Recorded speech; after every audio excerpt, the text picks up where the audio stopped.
Once upon a time, in a land not so far away, lived a wealthy merchant with 3 daughters. The 2 older daughters were vain and selfish, always dreaming of riches and fine clothes. But the youngest, whose name was Belle, was kind, gentle, and loved to read.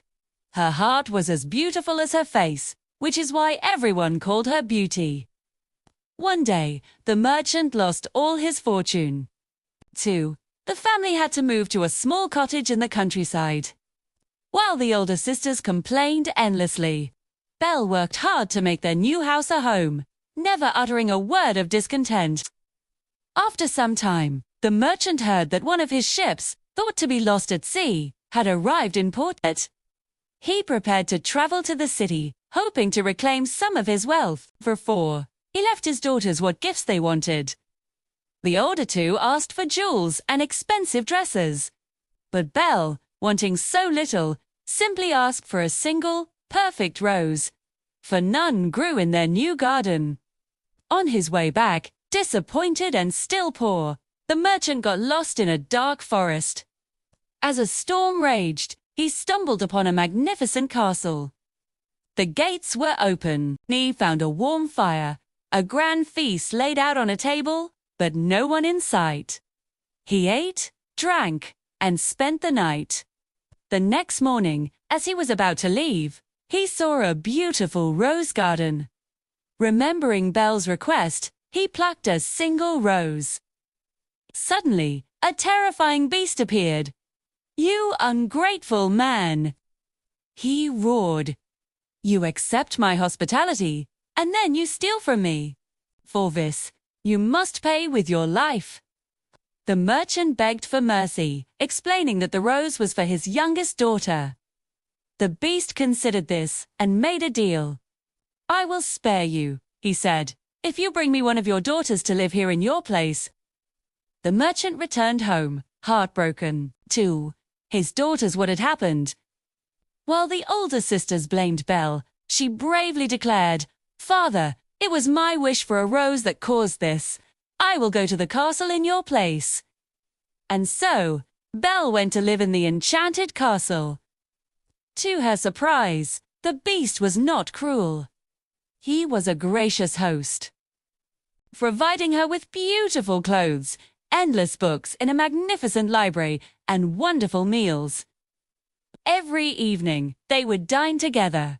He was often clumsy and gruff, but Belle could see a gentleness in his eyes, a deep sadness that she couldn't quite understand. Each night, the beast would ask her the same question, "Belle, will you marry me?" And each night, she would politely refuse, saying, "I value your friendship, but I cannot be your wife."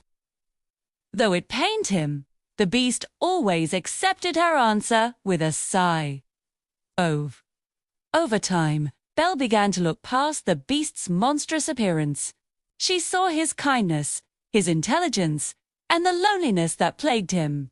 She started to enjoy their conversations and looked forward to their evenings together. She realized she was growing fond of him. One day, in the beast's magic mirror, Belle saw that her father had fallen gravely ill from grief. She begged the beast to let her go home to see him. The beast, seeing her distress, agreed. "Go," he said sadly, "but promise you will return in 7 days. If you do not, I will die of a broken heart." He gave her a magic ring that would transport her home and back again. Belle returned to her father, who instantly began to recover upon seeing her. Her selfish sisters, however, were jealous of the fine clothes and jewels she wore. They devised a plan to make her stay longer than promised, hoping the beast would grow angry and punish her. They tricked her into staying past the 7th day. But one night, Belle had a terrible nightmare.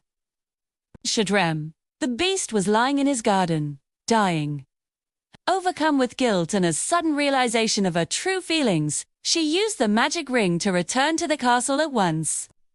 She found the beast exactly as in her dream, barely breathing near the rose bushes. "Oh, no! Please don't die," she cried, rushing to his side. "I'm so sorry I was late. I never knew until now how much I care for you. I love you." As her tears fell upon him, a magical transformation began.